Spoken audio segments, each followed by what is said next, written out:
Shalom, bienvenue sur la chaîne Kania. Aujourd'hui, je vais parler de finances. Nous sommes dans des temps difficiles et il est important de bien prendre soin de nos finances pour ne pas nous retrouver dans des crises. Et je vais parler des 5 lois de l'or. Ces lois-là sont extraites du livre de George Clason qui s'appelle L'homme le plus riche de Babylone, qui est pour moi l'un des meilleurs livres en intelligence financière, avec celui de Ricardo Kimana. J'ai mis le lien du livre audio euh, de L'homme le plus riche de Babylone, mais si je trouve celui de Ricardo Kimana, lors du montage, je vais faire pareil. Qu'est-ce qui s'est passé au Canada? Il y a une ANAC, une nouvelle d'ANAC qui circule en ce moment, une compagnie qui s'appelle LSSC. C'est une compagnie supposément chinoise, basée en Chine, qui était spécialisée dans les locations de scooters. Donc, elle invitait des investisseurs à souscrire selon différents paliers allant de 980 dollars US à 125 000 dollars US.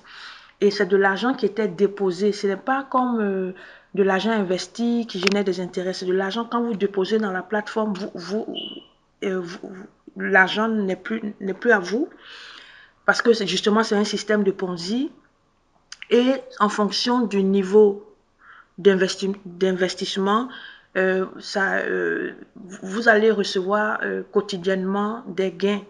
Donc, par exemple, avec le 980 US, je pense que c'était 67 dollars chaque jour. Donc, les gens ont investi dans cette plateforme-là, croyant faire un investissement qui allait leur permettre d'avoir des revenus.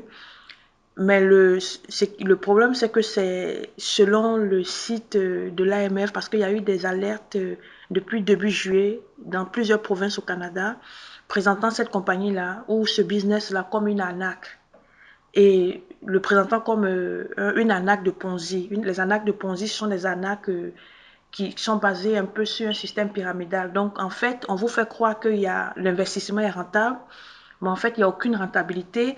C'est avec les gains, c'est avec l'argent des nouveaux adhérents que les bonus sont payés aux anciens. Et souvent, vous allez voir que beaucoup de gens vont aller faire la publicité, pousser les gens à rentrer dedans, parce que justement, chaque fois que ton équipe grandit, tu as un bonus. Donc, c'est basé un peu sur ça. Les nouveaux adhérents vont générer des bonus, et c'est avec cet argent-là qu'on va payer les anciens.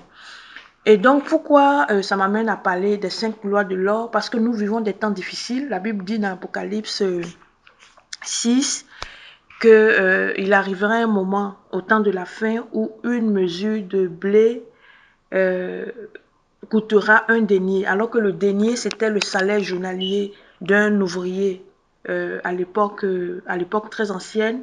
Donc, c'est très important de gérer efficacement et intelligemment nos finances pour éviter de nous retrouver dans des problèmes, dans des crises financières.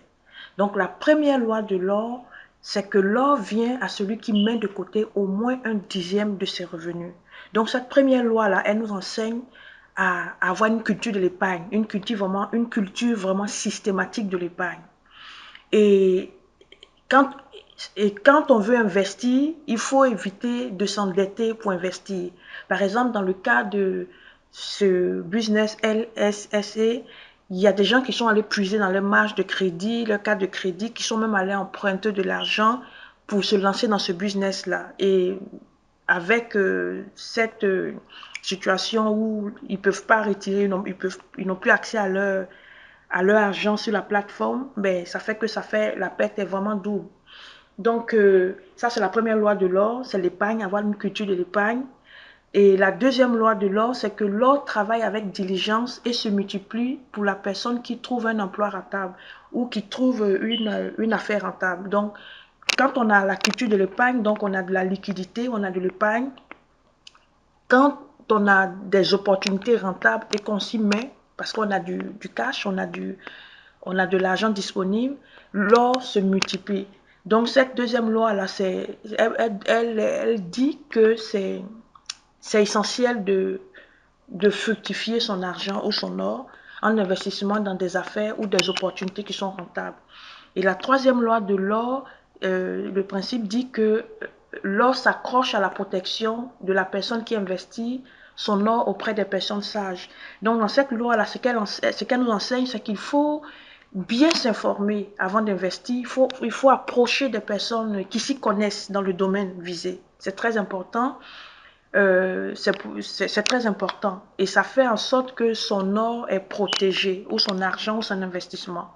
La quatrième loi de l'or, c'est que l'or échappe à l'homme qui investit dans des entreprises ou des objectifs qui ne connaît pas, ou qui ne sont pas approuvés par ceux qui sont compétents en la matière. Donc, ça, on parle ici d'imprudence. Donc, l'or fuit, ou la réserve d'or de celui qui est imprudent, qui manque de rigueur, va s'épuiser. Donc, il faut éviter les investissements hasardeux ou dans des domaines qu'on ne maîtrise pas. Si je reviens au cas LSSC, c'est une plateforme, mais c'est aussi de la crypto. Parce que l'argent qui est généré, c'est de l'argent qu'il faut transférer dans des bases, dans un portefeuille de crypto comme Coinbase, comme Kraken ou comme ShakePay. Et ensuite le transférer sur son compte. Donc, c'est de la crypto. Donc, si vous, pour quelqu'un qui ne s'y connaît pas en informatique ou quelqu'un qui n'a pas euh, de connaissances, qui n'est pas familier à l'outil informatique ou qui s'investit ou qui a été approché par quelqu'un aussi inculte ou quelqu'un qui ne s'y connaît pas, ils vont avoir des problèmes, ne serait-ce que pour faire tourner le business. Donc, il faut être prudent selon la loi 4, mais il faut aussi avoir de la compétence, il faut s'approcher des gens qui sont compétents dans la matière. Et la cinquième loi, c'est que l'or fuit l'homme qui le force à des gains impossibles ou qui suit des conseils séduisants des escrocs et des intrigants ou qui se confie à sa propre inexpérience et à des désirs romantiques en matière d'investissement. De façon simple, c'est que l'or ou l'investissement, l'argent, ne va pas rester avec quelqu'un qui se lance dans des affaires de façon hasardeuse, qui est aussi approché par des arnaqueurs qui sont là pour l'escroquer, ou des personnes intrigantes, parce qu'il y a quand même un piège dans l'affaire de Ponzi, dans l'affaire pyramidale qui est un peu subtil.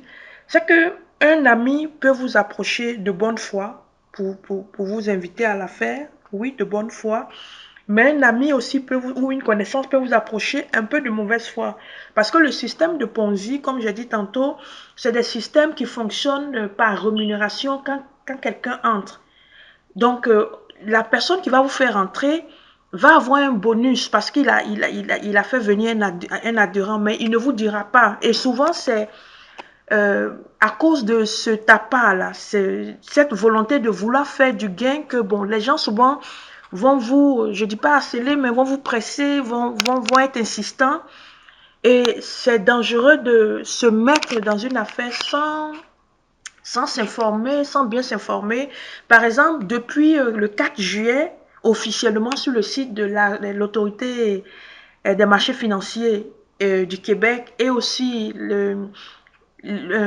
l'institution qui est l'équivalent au Nouveau-Brunswick et puis aussi en Colombie-Britannique, déjà dès le 4 juillet, ils sonnaient l'alerte pour dire que ce système-là, le LSSC, là, c'est une arnaque, c'est un système de Ponzi, il faut faire attention. Mais donc, ceux qui se sont inscrits après le 4 juillet, s'ils s'étaient bien informés, ils ne seraient pas tombés dans le panneau.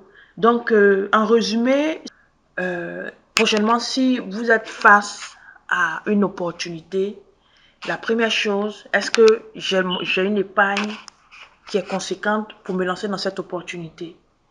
Si oui, ça vaut le coup.